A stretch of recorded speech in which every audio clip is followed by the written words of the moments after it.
Hi, and welcome. You're listening to the X22 Report. My name is Dave, and this is episode 1041B, and today's date is August 5th, 2016, and the title of the episode is, There Are Signs That the U.S. Government is Preparing to Lock Down America. Let's get into the economic collapse, political, and geopolitical news.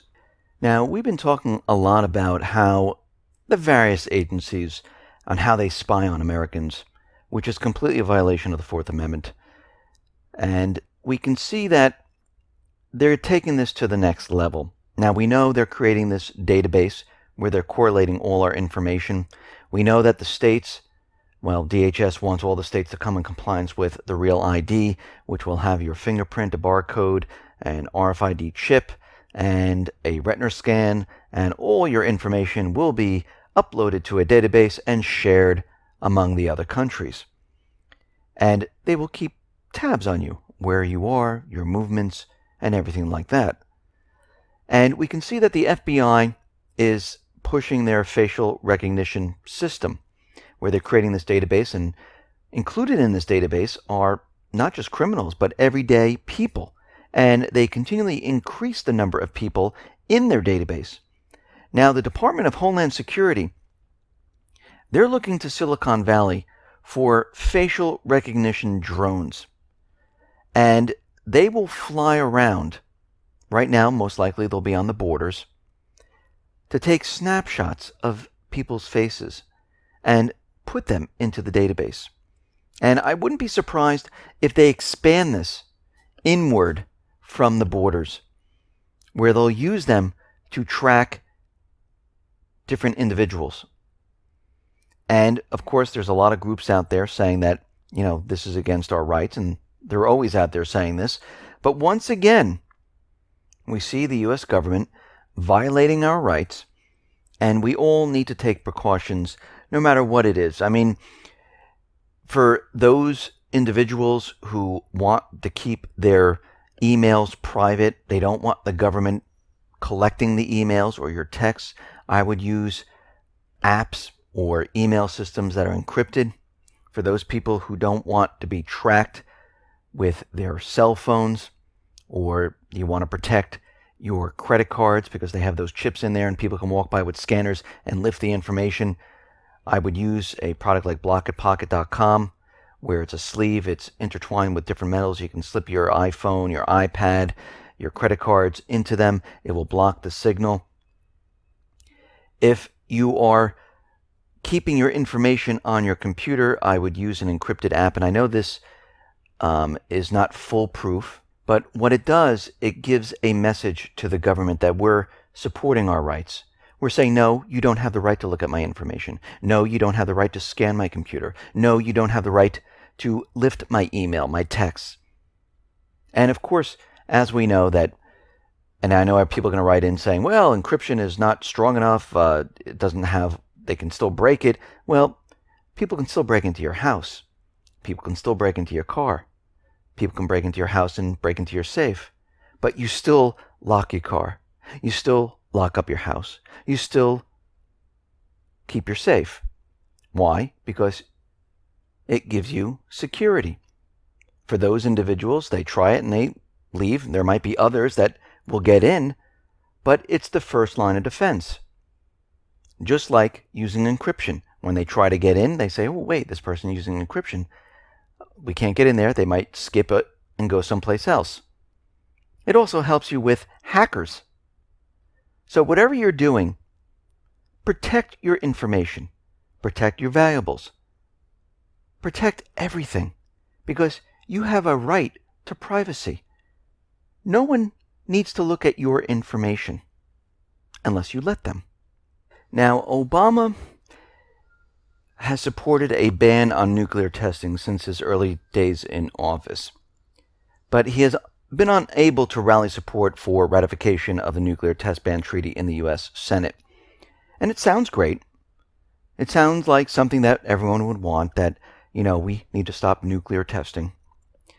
But it's been reported that Obama will bypass Congress and seek a United Nations Security Council resolution that would call for an end of nuclear testing. Well, that sounds good too, but the part that I don't like is that he's bypassing Congress. That's not how this works. Congress is supposed to be the support of the people. And him going to the United Nations, he's bypassing the people. And this is an extremely troubling decision that ignores fundamental concerns about such a ban and is dangerously erosive of the separation of powers outlined in the U.S. Constitution. The Senate voted to reject ratification of the Nuclear Test Ban Treaty on October 13, 1999. It did so for sound reasons. For example, the treaty does not define what constitutes a nuclear weapons test. Russia and China, they conduct hydronuclear experiments that allow them to explore new weapon designs and train more proficient workforce in the national nuclear laboratories. Even worse, the treaty is not verifiable because one can conduct nuclear tests and experiments in very small spaces and can decouple weapon tests so they wouldn't be detected. The treaty would not bring about change of that type of behavior, nor make proliferation less likely. Going to the UN Security Council and ignoring all of this? Well, this is a violation of the Constitution, particularly Article 2, which states that the President shall make treaties only with the advice and consent of 2/3 of the Senate. So once again, he's trying to bypass everything and do everything on his own. That's not how a democracy works. That's not how this country works. But this is the way Obama works. Now, we've been talking about all the different agencies and the executive orders and what the U.S. government has been doing since 2008. Actually, before that, but it has really accelerated after 2008. And we know that 70 federal civilian agencies, they've pretty much militarized themselves with hollow point bullets, with weapons, with tanks.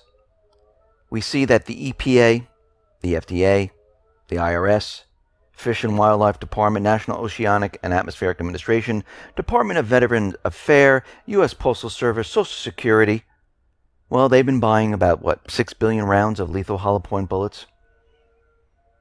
And 8 years ago, Obama made this statement when he was a senator. We cannot continue to rely on our military in order to achieve the national security objectives we've set. We've got to have a civilian national security force that's just as powerful, just as strong, just as well funded. And we can see that this is exactly what he's been doing all this time. And when we look at all the different signs of how everything is falling apart, for instance, what is happening in the South China Sea, where the United States is there, stating that, we have the freedom of navigation, which the United States never ratified the freedom of navigation, but they're using it, saying that we have the freedom and we have the right to sail our ships near these areas. Well, China, Russia could do the same thing, saying we have the right to sail very closely to the islands of the United States, off the coast, and of course the United States would say, no, you don't. We also see that in Eastern Europe, Russia is being provoked there. Ukraine is on the verge of another war. We know the problems in Syria, Libya, Yemen, and Sudan, and many others. Turkey is a complete mess. We know there's a stockpile of nukes at the Incirlik Air Base. And for the first time, a sitting president has signed the executive order authorizing U.S. military to use violence to kill U.S. citizens. The name of the executive order: United States Policy on Pre- and Post-Strike Measures to Address Civilian Casualties in U.S. Operations Involving the Use of Force. It was quietly signed by Obama on July 1st, 2016. And this is according to the White House fact sheet.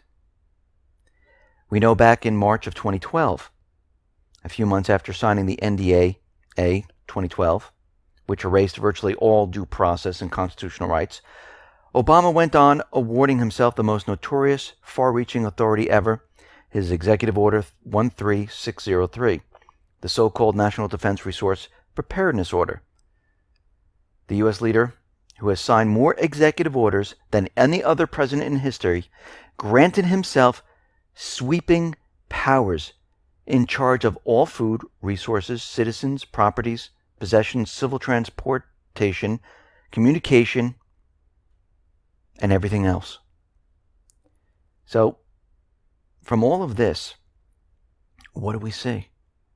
We see all these different signs letting us know that something is happening. And this is how they get prepared for all of this.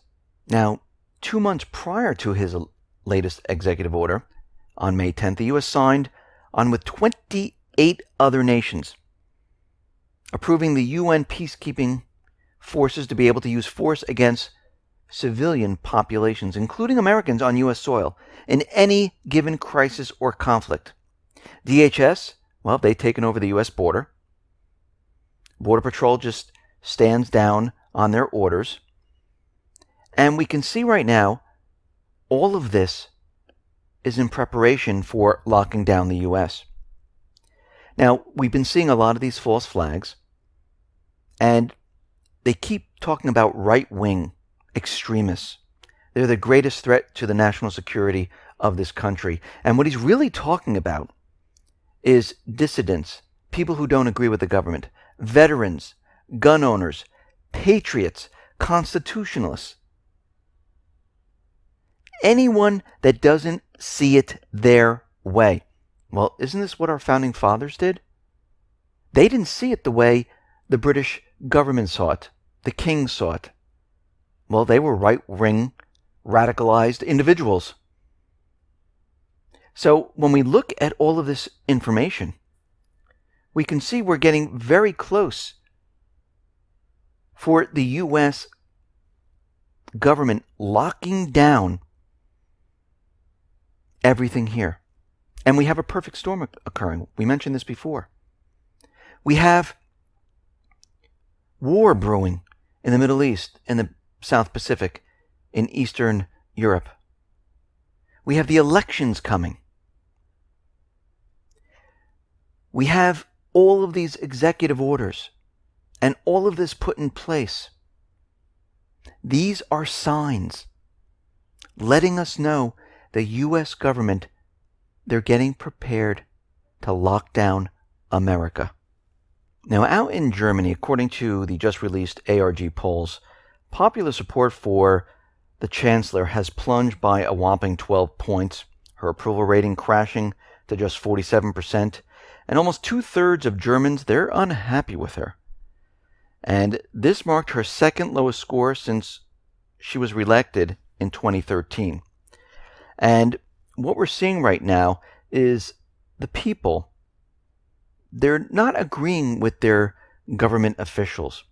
And of course, the government officials, they don't like this. Or I should call them the government employees, but they don't like this. And we can see by the approval ratings of all these different employees, government employees, that something is turning now. There's a movement where people are saying, you know something, we've had enough here. Now, there is a report about the U.S.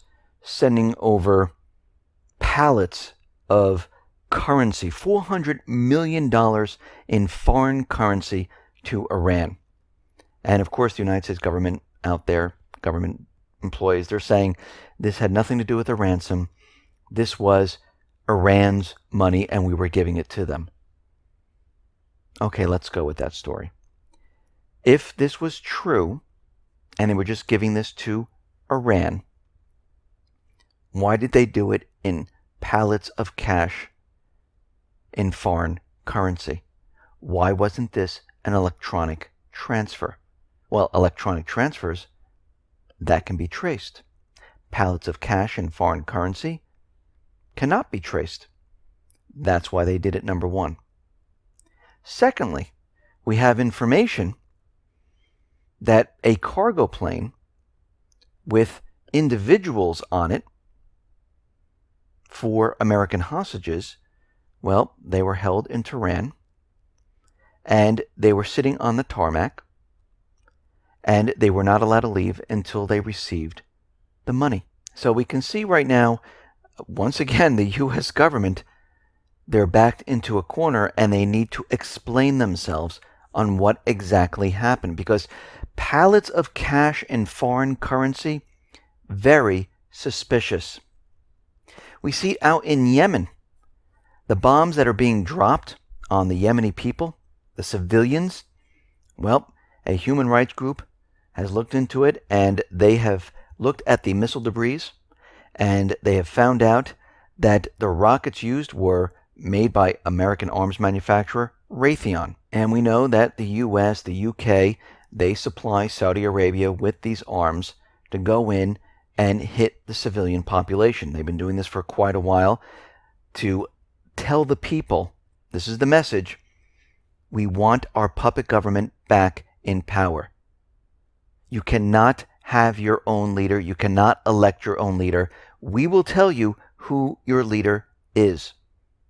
They've done this in Ukraine. They've done this in Libya. They've done this in Lebanon. They've done this in Iraq. They want to do it in Syria. And they've done this in many other countries. Now, we know that Obama set out on August 1st to start bombing Libya, which we knew this was coming. We were just waiting. We knew the unity government, which was a non-elected government once again, so the people had no say in their government. The United States decided to choose for them. And they were waiting for the unity government to invite them in. That's how they got around everything. And of course, they're using the 2001 authorization for use of military force. This legislation has been referenced 37 times total by the Bush and Obama administration to justify deployments, bombings, military action, tribunals, imprisonment in at least 14 different countries: Afghanistan, Georgia, Yemen, Djibouti, Cuba, Philippines, Kenya, Ethiopia, Iraq, Somalia, Libya, Turkey, and Syria. We see out in Syria the main offensive that the United States was preparing for the August 1st day, which completely failed. Well, we're learning that there was a huge cache of weapons in Aleppo, and they're stamped with "Made in the USA." Who had these weapons? The terrorists once again, because the moderate rebels, the Syrian Democratic Forces, they're paid mercenaries. They are terrorist groups hired by the United States to remove Assad. Most of the people in these groups, they're not even Syrians. This has been orchestrated once again by the United States. And I remember a couple years ago where they said, the United States government, I should say, where they reported on the corporate media that we're not arming the moderate rebels. And then all of a sudden we find out they always were. And now they're just out in the open saying, yes, we do. Now we understand that these moderate rebels, they are terrorist groups: Al-Nusra, Al-Qaeda, the Islamic State. They just morph into each other wherever the United States wants to put them. We see there's a problem now in the U.S.'s plan, the U.S. government's plan. Their moderate rebels, their terrorist groups, once again used chemical weapons inside Syria. And we've known in the past that it has been the terrorist groups.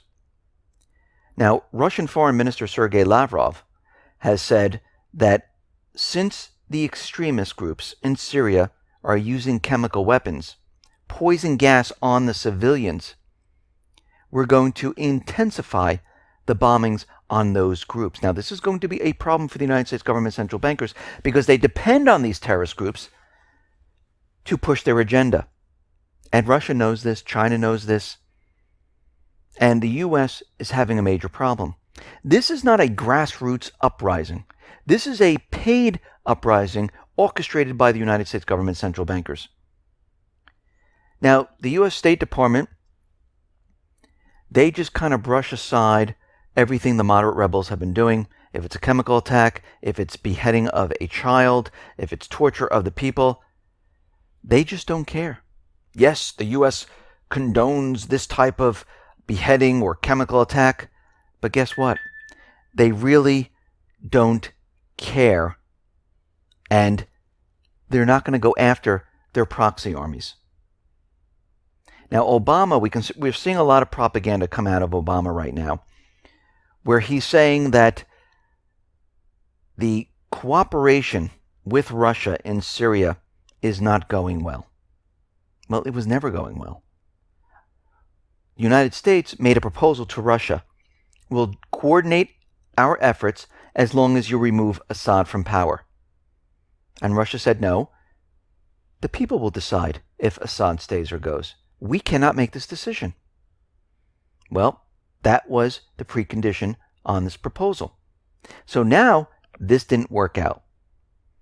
Now what we're hearing is that, well, cooperation is not going well. And most likely, it's not going to work out. So we have the offensive in Aleppo, which has failed. We have Obama out there already stating that there's going to be really no type of cooperation with Russia. And the Islamic State, well, they're on the run, not because of the United States, mind you, because of Russia and Syria.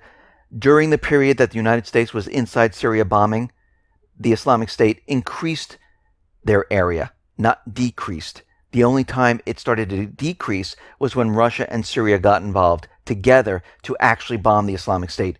Otherwise, the United States was providing cover for them and hitting targets that they needed out of the way. And then once Russia stepped in, Qatar, Saudi Arabia, Turkey, the United States started airlifting the Islamic State out of the region. And if you notice, all the area that the Islamic State has lost, the United States tried to capture that with the moderate rebels, al-Nusra and al-Qaeda, to make sure they were able to hold on to that area. Now, Obama is out there, and he's saying that the Islamic State will likely continue to threaten the U.S. Now, we know this is not the Islamic State because the Islamic State works for the United States government central bankers. We know this. It's a fact. We've been talking about this for a very long time. There's proof, documentation that they've been funding them, airdropping supplies, aid for these groups. They support them. McCain has been spotted in a room with al-Qaeda and their leaders. And we can see right now that they're building up the threat from the Islamic State. Yes, they're on the run, but they're going to attack Europe and the United States. And as we get closer to this fall and closer to the collapse of the economy, closer to the elections, all of this is coming together. Listen, everyone, thanks a lot for listening. Be well, be safe, and especially be prepared. Thanks a lot.